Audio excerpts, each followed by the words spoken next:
Hello folks, Jason Chrisman, JC's Bees, your Central Ohio beekeeper. Back in February of this year, I received some equipment from Apimaye. I got their ergo kit and their wood hive upgrade kit. And then midsummer, I got one of their 7-frame colonies. And today what I'm going to do is I'm going to start taking steps to preparing them for winter.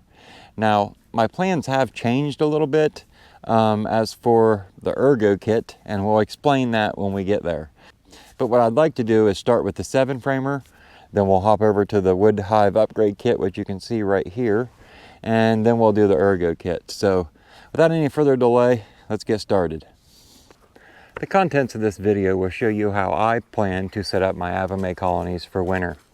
I do not have experience overwintering Apimaye colonies.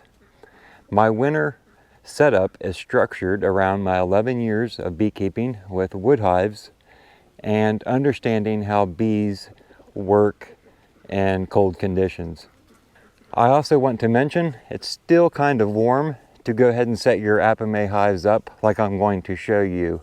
The weather we're still having is allowing us beekeepers to continue to feed SERP.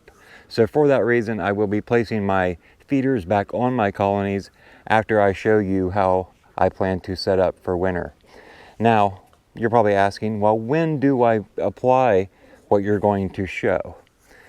Normally, I would not apply fondant or offer fondant until the temperatures are not getting above, say, 40-45 degrees.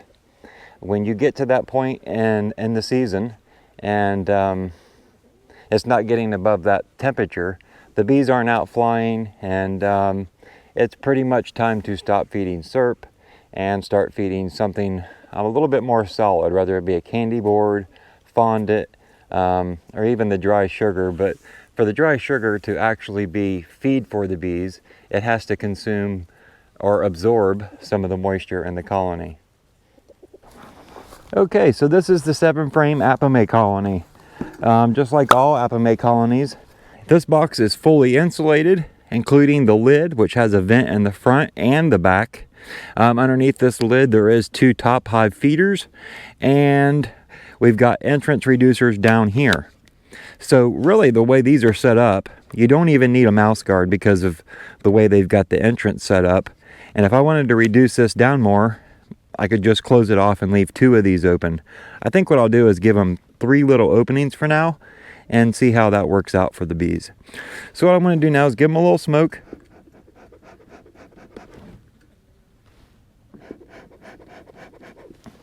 And we're going to pop it and get in there. Now I want to move pretty swiftly. We're sitting at a balmy 47 degrees right now, so not super warm.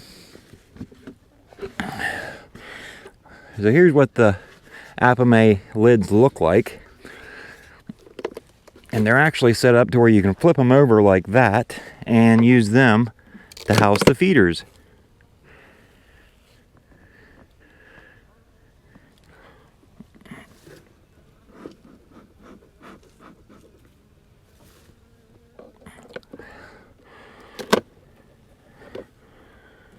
So what I want to do, I'm afraid to really remove these feeders this early and the bees start putting comb up there, but I don't see them getting enough of a flow this late in the year because there's really not a whole lot out for the bees to work right now.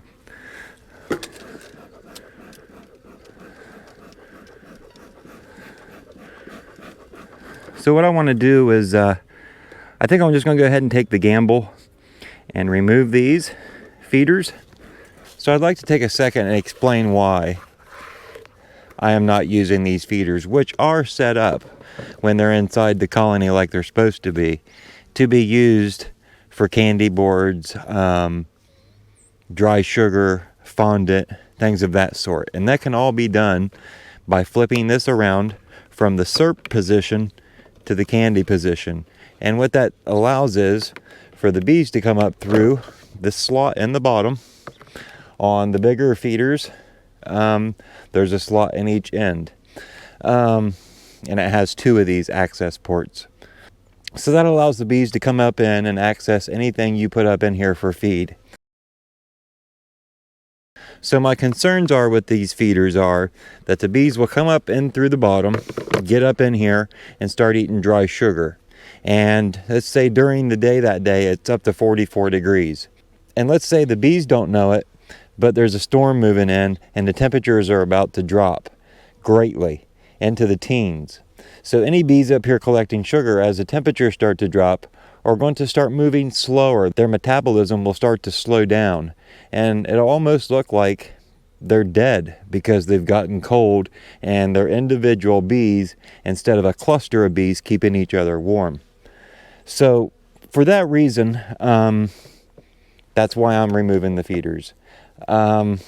Sure, the people at Apimaye have put great thought into all of their equipment from what I've seen so far, and maybe I should trust in these a little bit more than what I'm thinking for winter use. But at the same time, I have a subscriber that's been following me for a while. Well, he's in Massachusetts, and he's warned me. He's had Apimaye colonies for some time, and this is what he's noticed, is that the bees come up through the bottom of here to come up into here and get his dry sugar or his fondant, and he'll come out days later when it's warm to check the food stores up in here and see if they need replenished, and he's finding lots of dead bees. So for that reason and my own concerns of the same thing, I am going to remove these.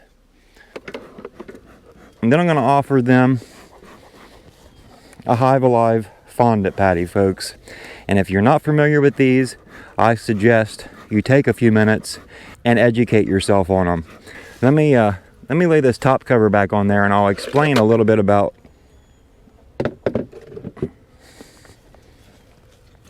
these pollen patties, or fondant patties.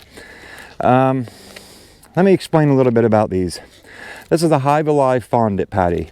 I don't know the exact dimensions or the weight, but I can tell you that these particular fondant patties got my bees through winter last year, and that's just because well, the colder weather hit before I was really ready. I was still feeding SERP.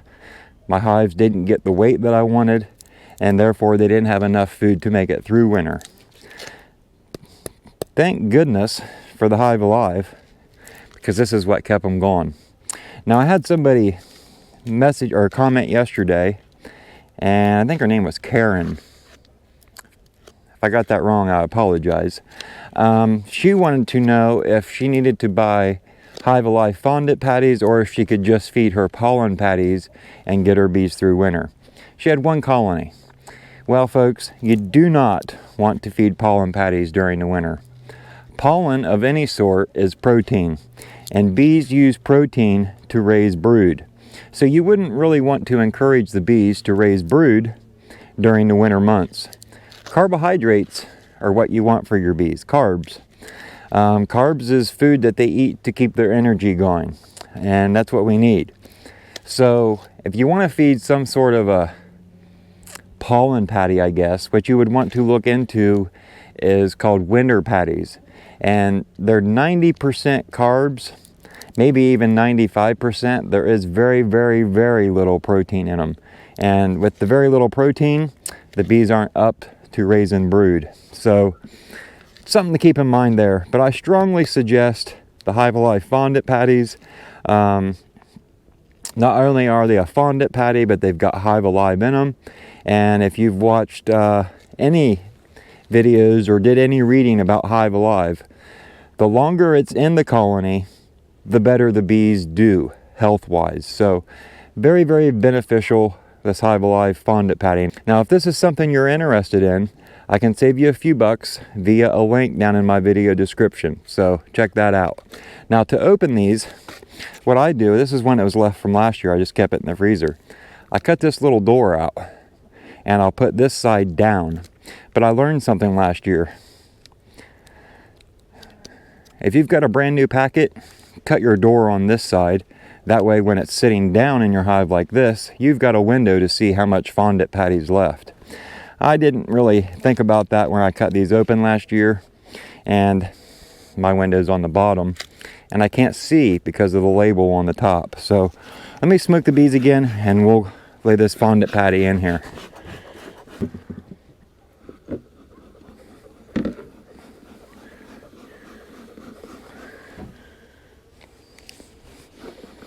So there again, I got this window open. I'm going to lay it right over top of the cluster of bees. Just like so. Now for my winter configuration, I'm not putting the feeders back on.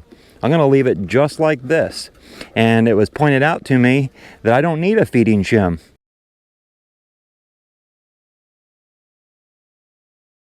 With the Apimaye colonies, because the inner cover is designed to allow room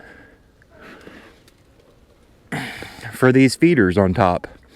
So that space without the feeders there is going to allow for the fondant patty or the mountain camp method. And I have a video on the mountain camp method if that's something you've never heard of. I'll link it up in the corner. So now what I'm going to do is I'm going to put this lid back on. I'm going to close the girls in, lock the lid down. So now they're locked in. The next thing I want to do is elevate the rear of the colony. So what I've got here is a board. I think it's a 2x8, maybe it's not a 2x6.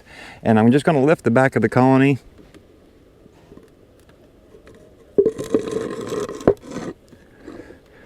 And shove that under it. Now you can see the angle this is at. The reason for that angle, or the reason I want that angle, is to keep the water on the landing board from running back into the colony. And this is going to allow that. So now, these will go in storage with the other parts from my Apimaye colonies, along with the frame spacers. Okay, so now we'll move over to the wood hive upgrade kit. And as you can see, we've got the Apimaye bottom board with the entrance reducers, which I'm going to go ahead and close one of them. We've got 3 little doors open here. That's plenty of room for this colony to get in and out, so I'm going to leave it reduced to that. The way this is set up, you can actually flip this up if you are moving your colonies, and you can lock that to stay up. I haven't used it because, well, really I haven't had any chance to, or any desire I should say, to move the colony. They've done just fine right here. Now I do wish they were in a second deep, but that's not the case. So for this colony, as far as backup food, I will be relying on these patties. And this is a brand new one here, has not been opened. So I will be sure to also cut my door on this side. I've also got me a spacer here to shove under the back and get my elevation on the back end. I'm actually considering taking this off for winter. And the reason for that being is I can see ice building up here, and that's really not what I want. So I think what I'm going to do, and I'm not sure how hard it's going to be to remove it, but that's what I would like to do. Take my hive tool, stick up under here.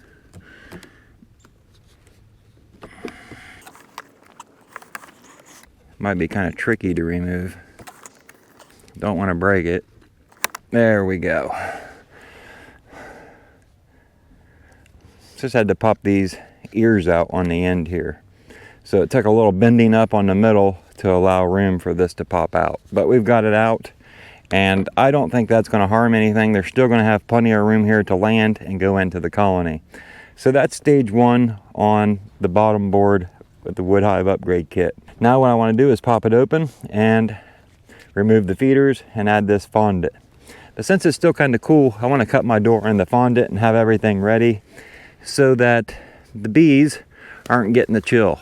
Okay, so we'll lay our board back here. I'll take my knife. I'm going to cut me a door here.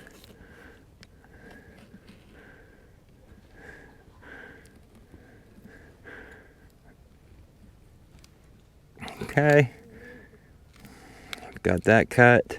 Now I don't suggest you cut this off, and the reason I say that is in my case, when spring came around, I was able to close this up, whatever was left in there, and stick them back in the freezer. And as you've seen with the last patty, They stayed perfectly fine, as long as I was able to seal it up and keep the moisture somewhat contained. So as you can see, there's the top feeders, a little bit bigger in a full-size colony over the 7-framer.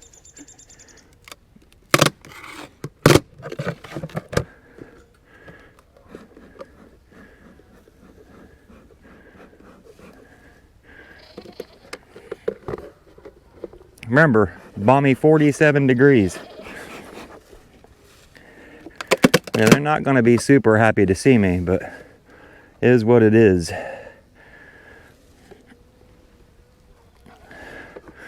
Let's see, we've got 1, 2, 3, 4, 5, 6, 7 frames of bees. It's pretty good, really.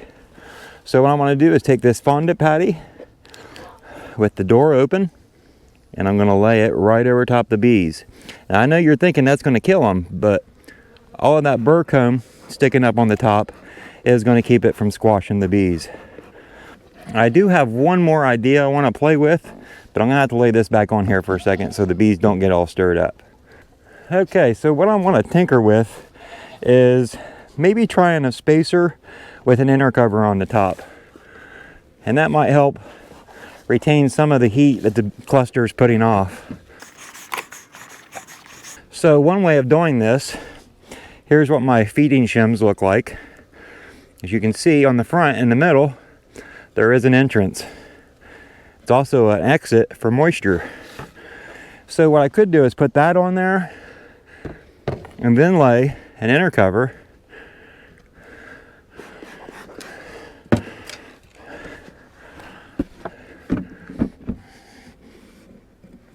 Now, I'm not sure that my latches are still going to work. They're not. So, man, I don't know. I really do like that. I think that's what I'm going to do, is leave it just like so. And you can see the entrance right here.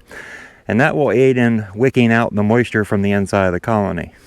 The next thing to do will be to lift up on the colony and shove this board under there.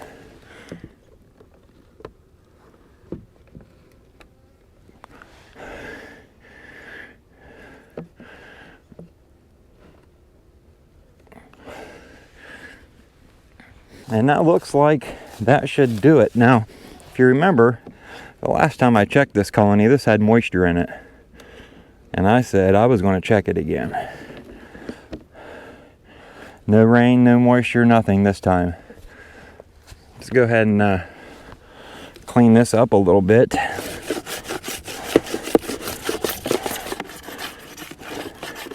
Now, I don't suggest you dump something like that close to your hives. It could aid in bringing in small hive beetles. So if you got a trash can or something to dump that in, that's what I would suggest you do. I was really wanting to try out the pollen trap this year. That was one of the things I was really excited about, but I don't really know where the year went, to be honest with you. It went by so quick.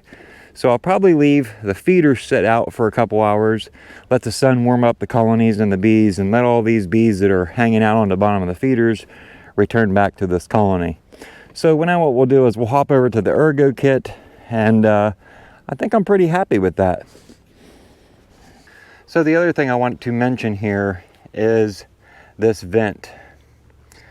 Some people have suggested maybe taping it off. I don't know that that's a good idea without a feeding shim.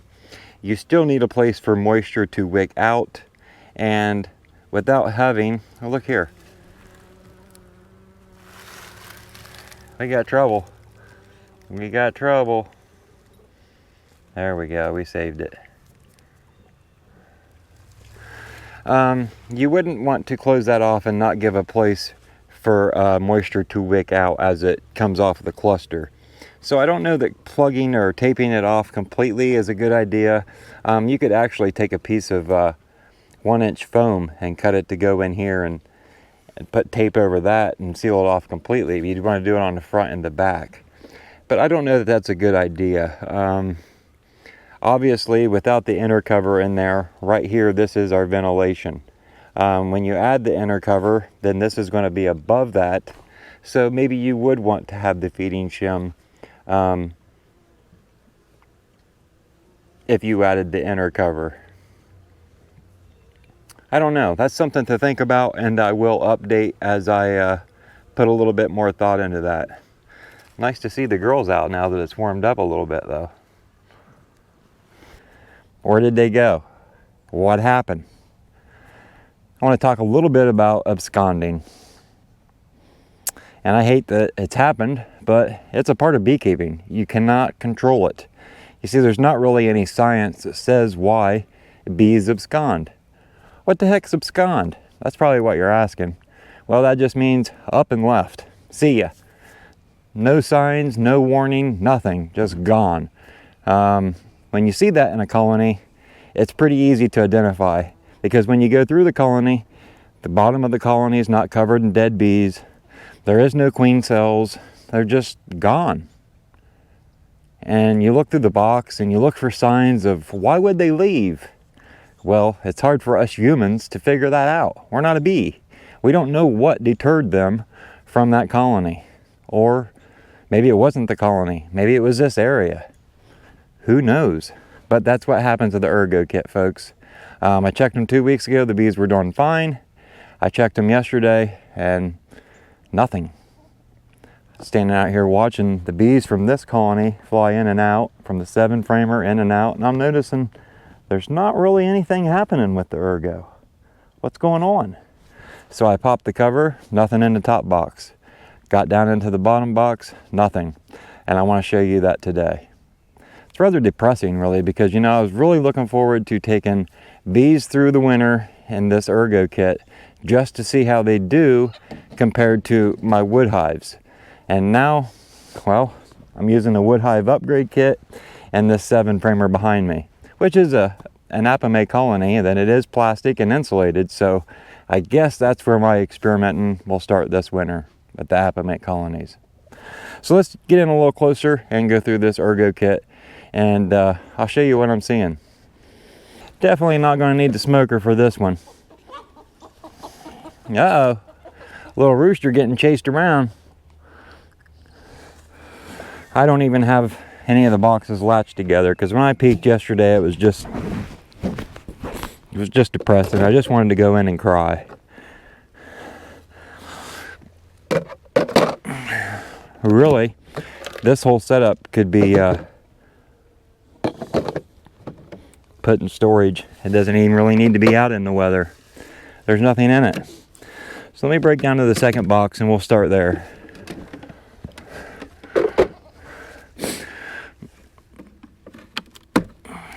And I've got the box screwed down, so I'll remove some of these frames and I'll show you what the bottom board looks like. You can see, beautiful comb. Beautiful comb.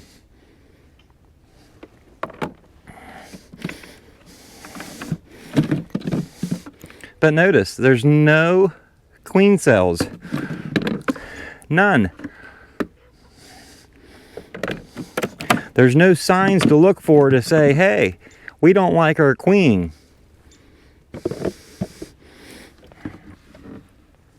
That's what the bottom of the box looks like, folks. There's like 10 dead bees, literally. And you've got all these frames. Well, one thing I notice is there's no food in here. But, look here.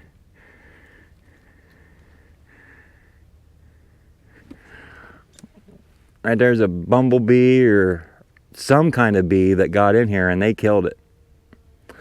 So I don't know that there wasn't any food in here. What could have happened, I see some yellow jackets down here on the bottom, is yellow jackets and these bees and those bees and my bees over in the other yard could have robbed this out. Now, one sign to look for on the bottom of here would be any kind of cappings, and I don't see that anywhere. Well, matter of fact,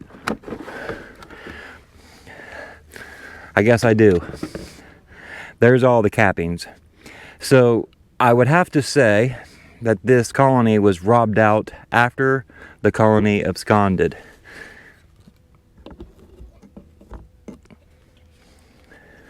I'm not really sure how these bees got in there, to be honest with you.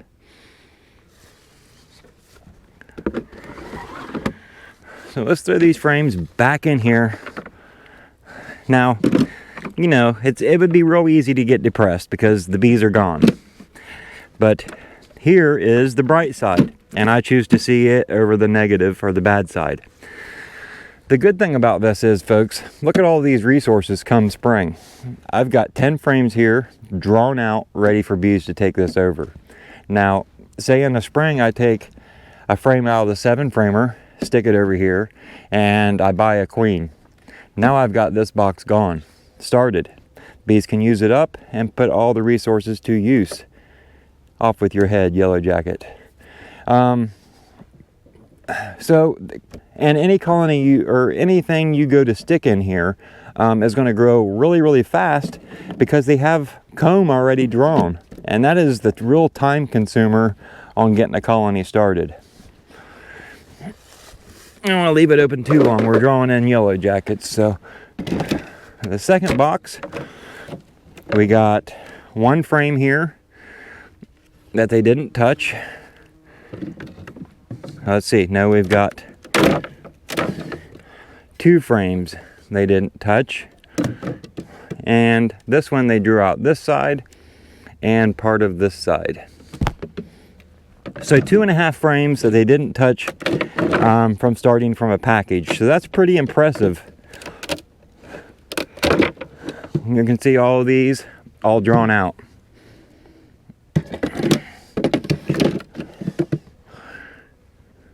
And a matter of fact, some of these frames here in the top, I extracted honey from, and I couldn't tell you which frames those are now because the bees have already repaired the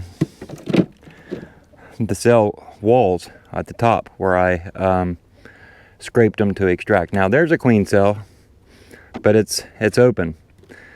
It's already emerged. So maybe they were just replaced and flew off. I don't know. But the truth to it is, they are gone, and I can dwell on what was or think about what will be, and that's the route I'm going to go. Beekeeping, folks, many ups and downs. You just got to figure out how to adjust and go with the flow.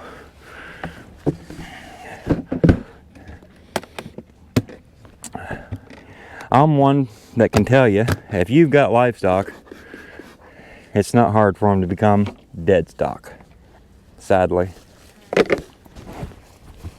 So absconding, it's not really anything anybody wants to happen, but it does happen, and there's not really much research on why it happens. Sometimes it's pretty obvious. You can go into a colony and you can just see a frame that's nasty, and maybe that's it. You remove the frame and for some reason the bees hang around. But in other cases, it's hard to narrow down why the bees left. So you've just got to pick up the pieces and move forward and keep your head up. Don't let it get you down, folks. So this is how I'm going to take my Apimaye colonies through winter, and I'm debating now actually on making an inner cover for the 7-framer, just because I don't really like the open area, the open air space above the top of the frames, and then the vents on the top cover. So an inner cover would help retain any heat that the bees are putting off, and I think that could be a good thing. So I probably will make a 7-frame inner cover to stick in there and treat it like the Wood Hive upgrade kit. If you have any questions or comments about today's video, please leave them below. Ignore the roosters. They're constantly crowing because I have 19 of them. Not 19, but it feels like it. I think there's probably 10. And all day long it's a challenge on who can crow first or who can crow last and who has the best crow and all of that. So lots of crowing around here. If you enjoyed the video, smash that thumbs up. That'll help boost it in the YouTube search ranks and make it easier for other beekeepers to find. Thanks for watching, and we'll see you next week, folks.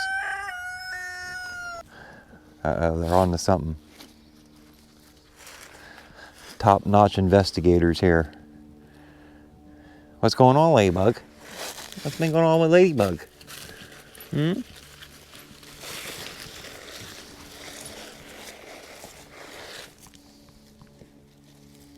What do you think, Ladybug? Any words of wisdom for the kind people? I guess not.